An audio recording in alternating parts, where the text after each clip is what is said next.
नमस्कार, बहुत स्वागत है सभी दर्शकों का। मैं मीरा राजपूत लगातार आपको पिछले 1-1.5 महीने से लोकसभा चुनाव पर कवरेज दिखा रहे हैं, पर फिलहाल हैं हम एमपी की रतलाम सीट पर। ये भी काफी हॉट सीट इस समय बन चुकी है एमपी की। क्या होने वाला है इस सीट पर, वही केंद्र का माहौल इस बार क्या है, 2024 की कुर्सी किसको देंगे, भाजपा या कांग्रेस। और जिस तरीके की फाइट यहाँ पर चली हुई है, दोनों ने अपने अपने गठबंधन बना लिए हैं, एक का एनडीए तो दूसरे का इंडिया गठबंधन, जो कश्मीर से कन्याकुमारी तक के तमाम नेता उसमें शामिल है। बीजेपी जो और भी कई पार्टियों के साथ एनडीए गठबंधन के साथ आगे चल रही है।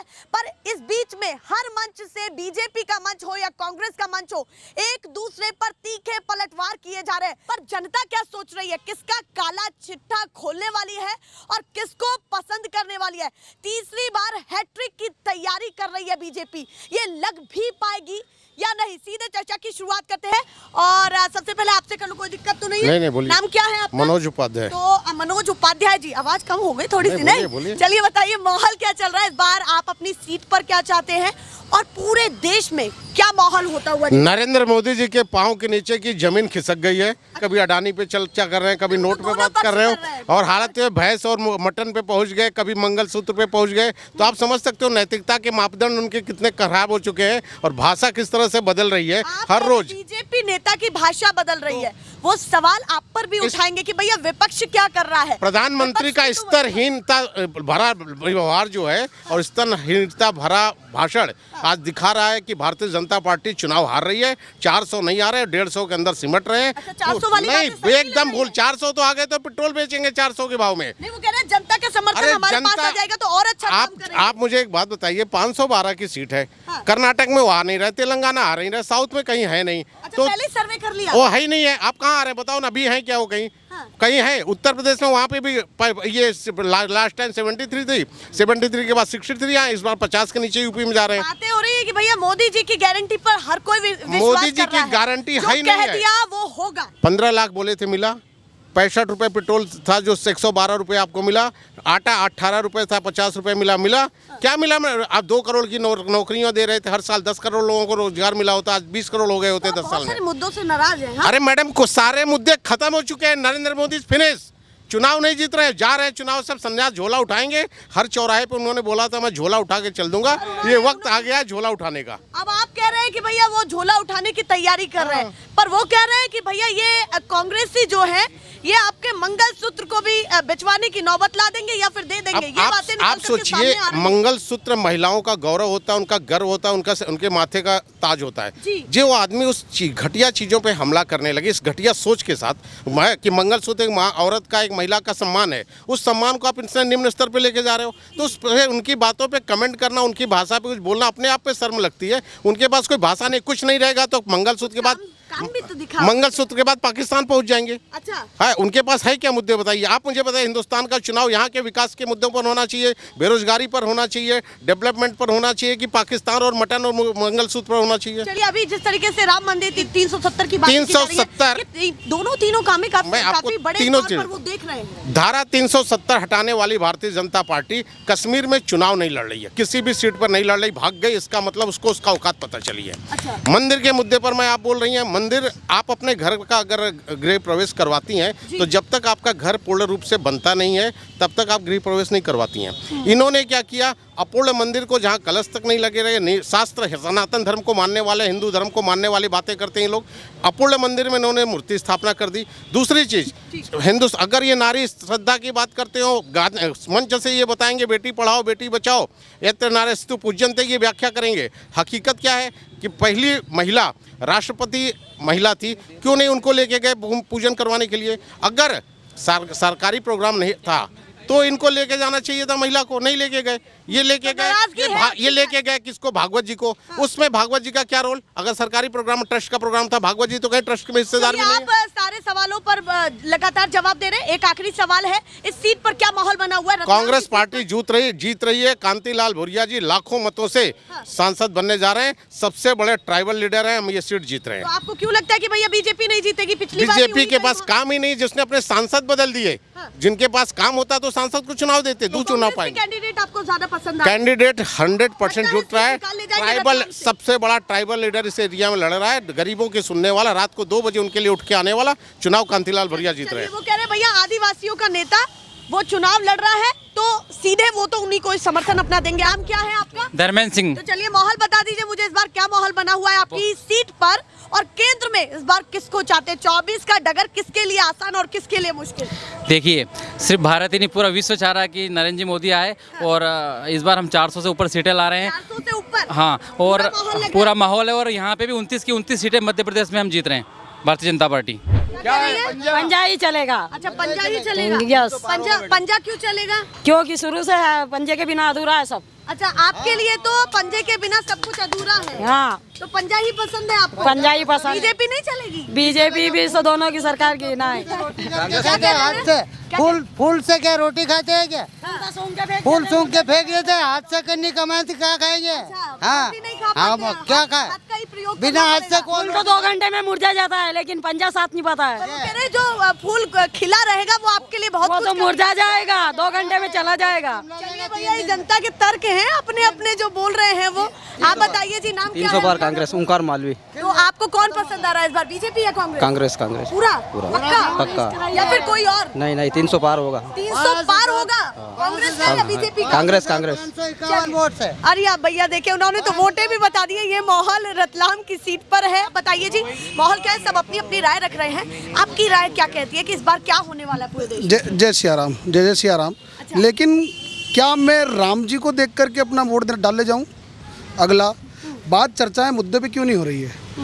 आज का जो शिक्षित पढ़ा लिखा युवा जो है दर दर रोजगार के लिए घूम रहा है। केंद्र सरकार ने 4 क्लास के सारे पद सरेंडर कर दिए आज की तारीख में। पिछले 10 साल का रिकॉर्ड उठा के देखिए, कोई भी वैकेंसियां नहीं निकल रही किसी भी क्षेत्र में।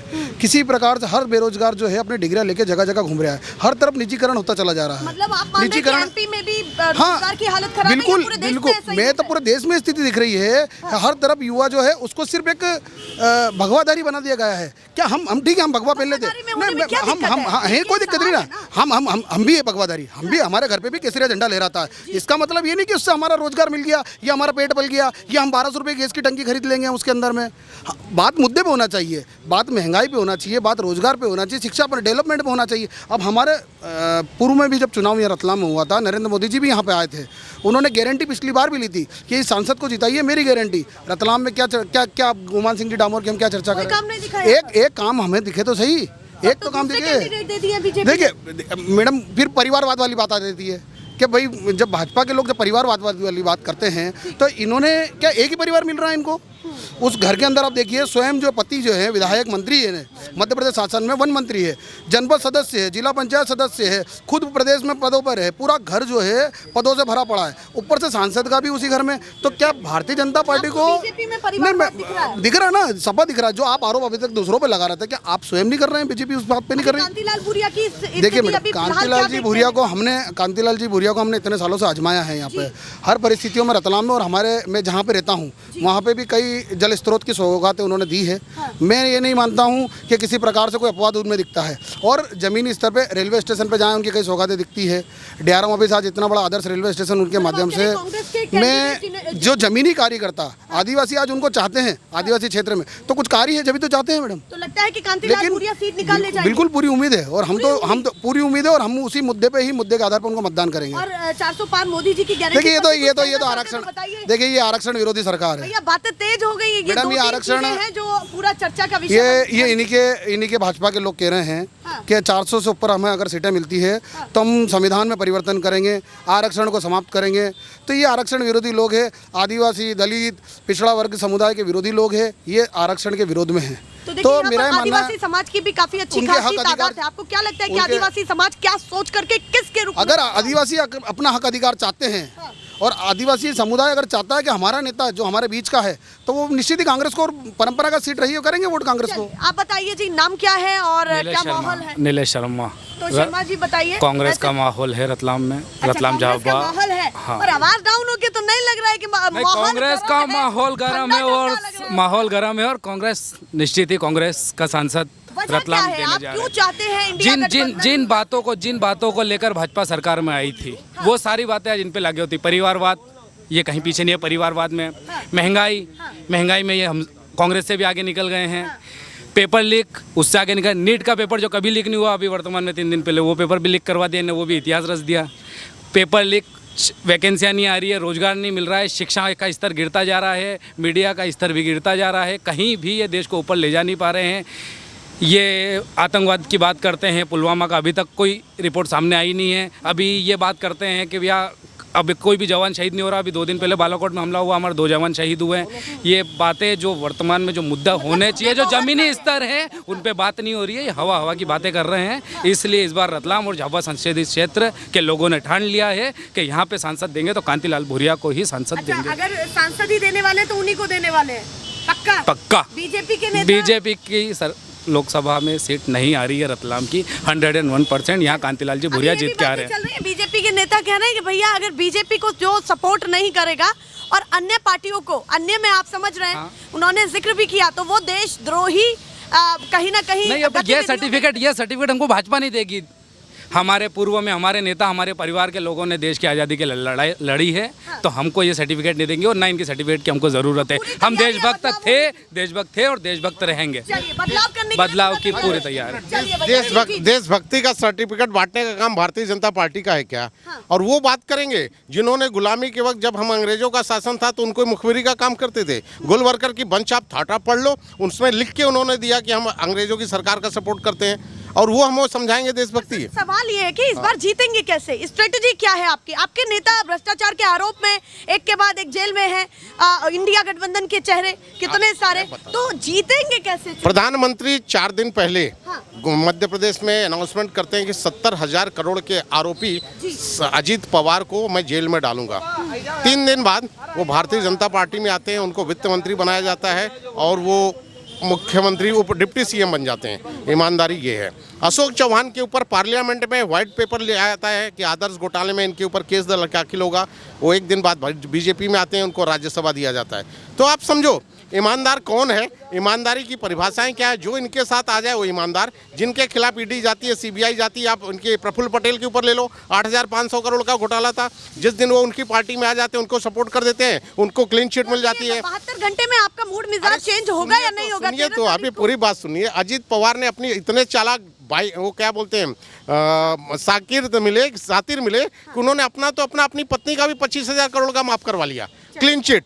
अब समझो, जो वहाँ चोर थे, हमारे इंडिया दूसरी जगह थे, चोर थे, बेईमान थे, करप्ट थे, देशद्रोही थे, इनके पास जाके देशभक्त हो गए, ईमानदार हो गए। इतनी बढ़िया गंगा लेके चलते हैं, वॉशिंग मशीन चलते हैं, सर पर मोदी का सर्फ डाल देते हैं, वो ईमानदार हो गए, उनके पार्टी में आ गए। दिक्कत आपको इससे है कि जिन पर भ्रष्टाचार का आरोप लगा वो गए, तो उसके बाद मुद्दे नहीं उठे भ्रष्टाचार। आप बताइए ना, कहाँ उठे? अगर इनके पास होता उनको जेल डालते। आप बताओ, आपने ये दलित, आप भी चाहते हैं चाहे वो कांग्रेस, नेचुरल थिंग, हाँ नेचुरल है। अगर नहीं, अगर किसी आदमी ने 1 रुपए का देश का संसाधन चोरी किया है, टैक्स पेयर का पैसा चुराया, उसको जेल में होना चाहिए। लेकिन भारतीय जनता पार्टी की नीति, चाल चरित्र, चेहरे में इतना घटियापन है कि चोरी को आरोप तो लगाती है, दूसरे दिन अपने पास बुला लेती है और उसको क्लीन चिट का दबा। आप समझाओ ना, विश्वांतो शर्मा पे अमित शाह ने क्या बोला था? उन्होंने बोला था चिट फंड का आरोपी, इसको जेल में होना चाहिए। उनके पास आ गया, सीएम बन गया।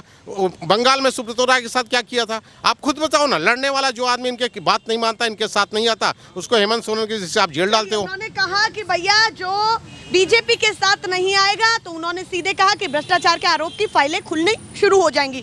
तो ये सवाल है, आप बताइए क्या कहना चाहते हैं?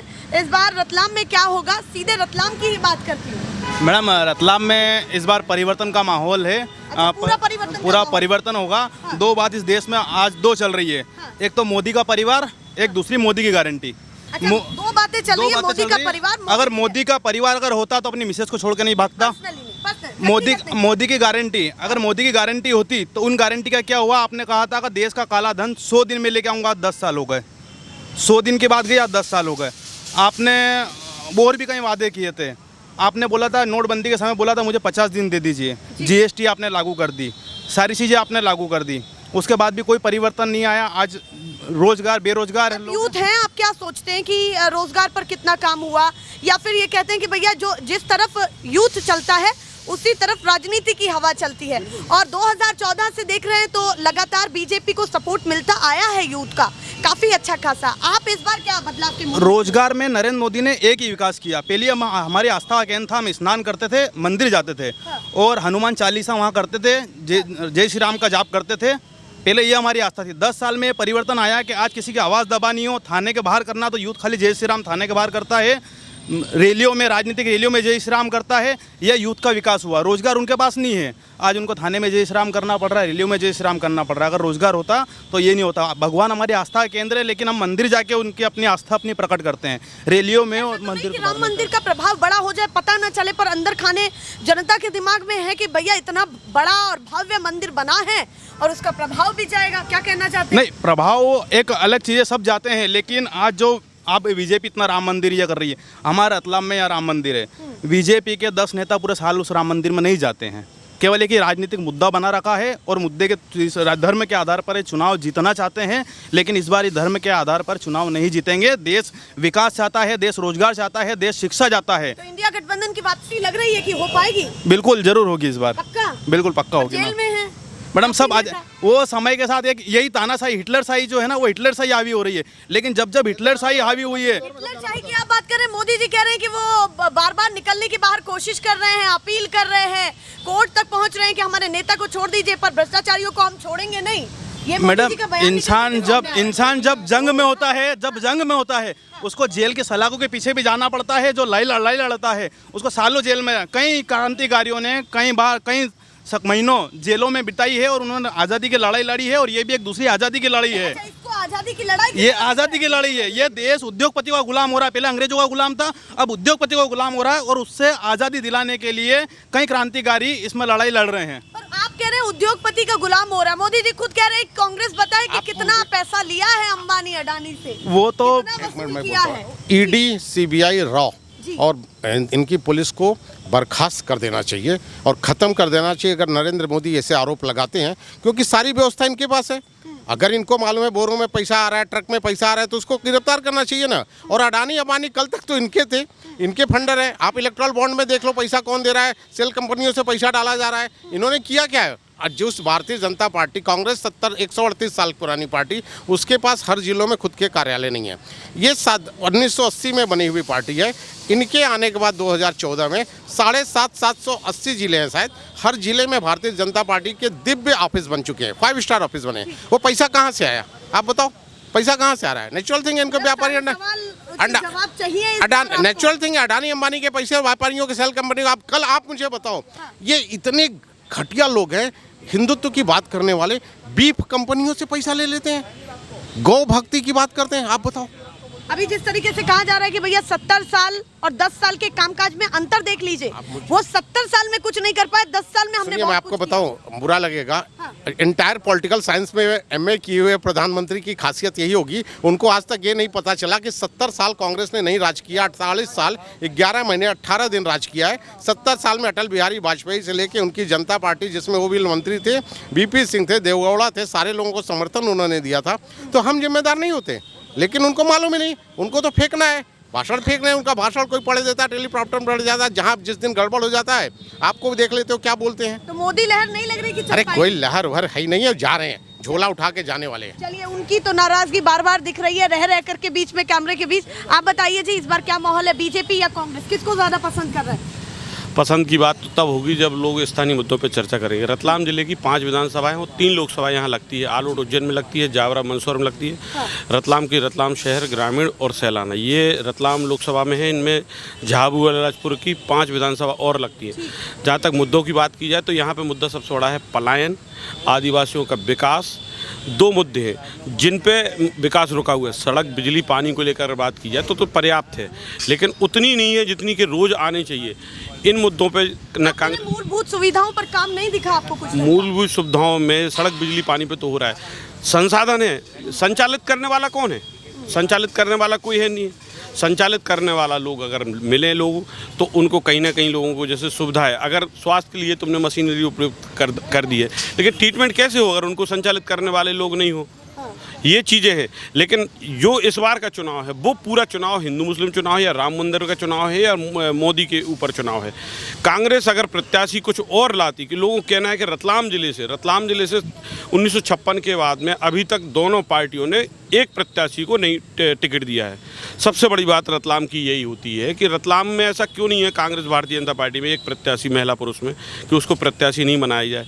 लगभग ये अगर लोग सोचें, दोनों पार्टियों से सवाल है कि 56 साल के बाद में 1956 के बाद में अभी तक दोनों पार्टियों को एक प्रत्याशी नहीं मिला कि जो रतलाम जिले का निवासी हो या महिला हो पुरुष हो। उन्होंने क्या कहा, उनकी भी बातें सुनिए। आप बताइए क्या माहौल है इस बार? रुकिए तो सही, कहाँ भाग रहे हैं? नाम क्या है आपका? चलिए, ये यहाँ पर माहौल है और कुछ और भी लोग बात करेंगे तो उनसे भी बात करना। आपका नाम क्या है जी? अनिल नंदेशा। तो बताइए अनिल जी, क्या माहौल है इस बार? किसको चाह रहे हैं आप? माहौल तो बहुत बढ़िया है मैडम, और बेहतरीन कांग्रेस जीतेगी। अच्छा, बेहतरीन जीतेगी। और मैं तीन घोषणा करना चाहता हूँ। अच्छा, घोषणा करना? हाँ, 3 घोषणा होगी। पहली घोषणा होगी कि कांग्रेस की एनडीए जो लड़ रही है इंडिया, वो 330 सीटें लाएगी। अच्छा, आपने फिक्स कर दिया है कि इंडिया गठबंधन की 330 सीटें आएगी। ये रिकॉर्डिंग आपके पास रखना। दूसरा, हमारा देश का प्रधानमंत्री राहुल गांधी बनेगा। वो तो कह रहे हैं कि मोदी जी के टक्कर में तो कोई नहीं है। मोदी के टक्कर में ही राहुल गांधी है मैडम। इतने घबरा गए हैं बीजेपी वाले राहुल गांधी से कि उनकी हालतें खराब है। टीवी पे हम देखते हैं, यूट्यूब पे देखते हैं, रोज मोबाइल चलाते हैं। क्या-क्या देखा? क्योंकि थोड़ा सा हमें भी बताइए। टीवीओ पे तो अच्छी चीज आती नहीं है। टीवी तो सब बिका हुए है।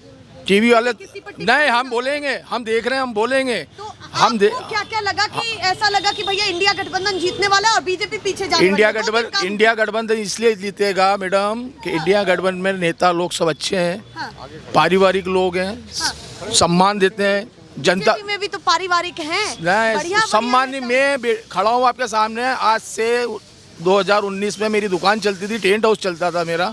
मैं बर्बाद हो चुका हूँ, आज मैं रोड पे आ चुका हूँ।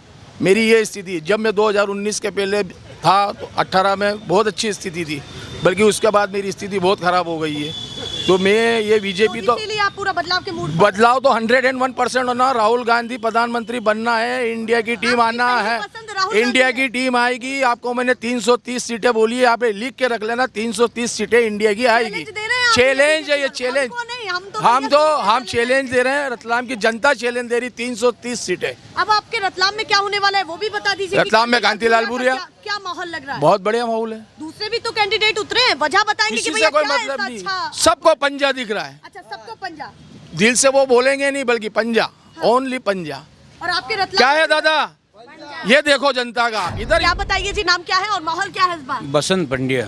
तो माहौल क्या है? जिस तरीके से माहौल बातें हो रही परिवर्तन का है। इंडिया गठबंधन कह रहा है कि भैया 400 पार होने नहीं देंगे। बीजेपी कह रही है इनकी बातों में कोई दम नहीं है। माहौल परिवर्तन का है। आज जो है, आज युवा वर्ग जो है बेरोजगारी से त्रस्त है। रोजगार का कहीं नामो निशान नहीं है। दर दर की आज पढ़ा लिखा रोजगार व्यक्ति जो है वो इधर उधर भटक रहा है। मैं यहाँ इस स्थान पे जहाँ खड़े हैं, एम्प्लॉयमेंट बड़ा महत्वपूर्ण है। अपन जिस स्थान पे खड़े होकर बात कर रहे हैं, यहाँ सुबह कहा जाए तो मजदूरों की मंडी लगती है। यहाँ लगभग 500 से 1000 मजदूर इकट्ठे होते हैं। आज ये बेचारे, आज भी काफ़ी सारे मजदूर यहाँ इधर उधर हैं जिनको आज भी अभी दिन का 11 बज रहा है, उनको रोज़गार नहीं मिल रहा है। यहाँ से बिना गांव से आते हैं 30-40 किलोमीटर दूर से, यहाँ काम नहीं मिलता है। कुछ भी नहीं हुआ। भाजपा की 20 साल की सरकार में आदमी दिन पे दिन बेरोजगारी है। अब बेरोजगारी की स्थिति है तो अब यहाँ लोग खड़े हैं। बेरोजगारी के नाम पर ही बटन दबने वाला है। बेरोजगारी के नाम पे ही बटन दबेगा। आप बोले मन में तो बता दीजिए जो थोड़ा बहुत बचा हुआ। सिर्फ बेरोजगारी, रोजगार नहीं है। युवा पढ़े लिखा व्यक्ति बिल्कुल बेरोजगार घूम रहा है। पढ़ा लिखा और अनपढ़ दोनों की एक स्थिति हो गई। चलिए भैया, क्या उन्होंने कहा? आप एक बात बताइए। प्रधानमंत्री जी पढ़े लिखे इंजीनियरों को, डॉक्टरों को बताते हैं, ग्रेजुएट को, कि आपको रोजगार चाहिए या आप पकौड़ा बेच लो। जिस देश में प्रधानमंत्री ये बात ज्ञान दें कि 200 रुपए का पकौड़ा बेच लो, क्या बेरोजगारी जो बात होगी बताइए। बेरोजगारी पर सवाल उठाया, क्या लोग कह रहे हैं। इन छोटे छोटे सर्वे से पता चलता है कि जनता के मन के अंदर की बातें क्या है और किस तरफ रुख करती हुई दिखाई दे रही है। ऐसे ही दिखाते रहेंगे। फिलहाल के लिए नमस्कार।